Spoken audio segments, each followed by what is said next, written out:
Magandang araw na muli mga boss. Dito muna tayo sa washing time dahil sobra dumi nitong sasakyan na ginawa ko. Pag ako nagwa-washing mga boss, ginagamitan ko yan ng degreaser. Lahat ng parte na marumi, i-sprayan ko yan. Lalong-lalo na yung malangis, dapat i-spray nyo ron, medyo todohan nyo lang. Para pag binira nyo ng pressure washer nyo, tanggal talaga yung mga kumapit na dumi. O tingnan nyo, lapitan ko mga boss ha, close up ko ng kaunti dito sa hood niya. Nakita nyo, di ba? Yung itim, marka-marka talaga siya.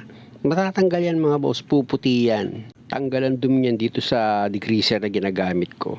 At pag dito ka na sa parte ng makina, siguraduhin mo yung alternator niyan is natakpan mo. At hanggat maaari yung mga socket wire sensor, huwag mo naman masyadong babaran ng tubig. Or kahit yung ginagamit mo na degreaser, huwag masyadong bababaran. At kung maaari, pag nag-DIY ka, lagi kang may nakahandang blower o kaya pambugan ng hangin para sigurado ka na hindi ka magkaroon ng problema. Mas maganda na kasi yung lagi ka nag-iingat. Mahirap na. Mamaya imbis na luminis ka yung sasakyan mo tapos hindi na siya umandar, hindi na pagastos ka pa. Kaya nga lagi yung tatandaan yung pag-iingat nyo, ayun na mag-iiwas sa inyo para hindi kayo mapagastos. At kung sakaling na-spray mo na yung buong makina mo, pati itong hood mo, na-spray mo na siya, o maghintay ka muna ng mga 10 minutes bago mo siya sprayan ng pressure washer mo. Pag okay na yung 10 minutes, saka mo ngayon birahin. Para sigurado ka na yung dumi is napalambot na nitong ginamit mo na degreaser.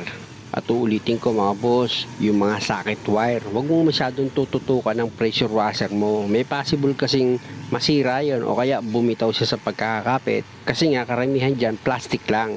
O kaya pag nababara na mapasukan ng tubig, magkaroon ka pa ng problema.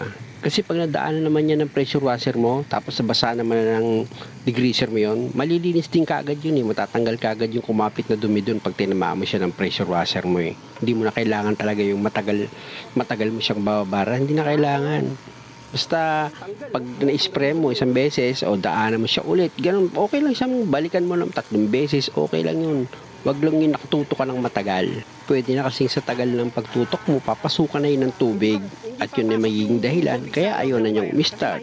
Kahit yung compressor, huwag mo siyang tututukan ng matagal sa tubig. Yung ABS motor niya, huwag mo rin tututukan ng matagal. Okay lang yan mabasa, madaanan mo siya eh.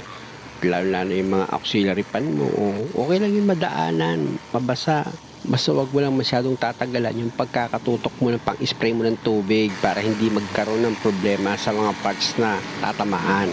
Tandaan mo, pag gano'n ang style ng paggawa mo ng pag-washing, pag in-start mo yan, one click yan. At pag okay na, pwede mo nang tanggalin itong mga plastic na nilagay mo sa mga sensitibong parts na tinakpan mo ng plastic para wag mabasa. At sabi ko nga, di ba, after mo mag-washing, gagamit ka ngayon ng blower. Hahanginan mo yung makina mo para yung mga nabasang sensor at yung mga socket wire nito, mapatuyo mo at matanggal mo yung tubig na kumapit sa kanya. Importante din yung lagay mo ng spark plug mga boss ay mga socket doon. I-spray mo rin ang hangin yun para sigurado ka. Pwede rin kasing panggalingan ng problema yun. Kapag pinasok yung spark plug mo ng tubig, pwedeng magkaroon ng palya, lalo't mahina na yung nagko-cover dyan sa spark plug mo, pwedeng makalusot ng tubig.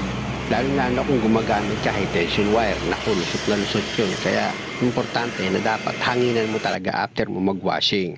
At kung okay na, kung makikita nyo mga boss, after nyo mahanginan, di ba malinis na siya?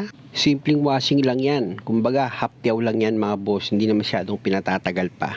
Isa pa pala mga boss, halimbawa, nagtakip kayo ng alternator, nilagyan nyo ng plastic or kung ano pa mga tinakpan nyo dyan. Ayun ang lagi yung tatandaan. Minsan doon nagkakaproblema, nakakalimutan. Hindi natatanggal, kaya pag nag-start, doon nagkaroon na ng problema. Pero ito, natanggal ko na yung mga plastic na pinang-cover ko, kaya pwede ko na siyang start. O di ba? Kumbinse. Muli mga boss, maraming salamat sa panonood. Sana nakakuha kayo ng idea. At kung maaari, sana wag niyo naman sanang kalimutang mag-subscribe sa channel ko. Salamat!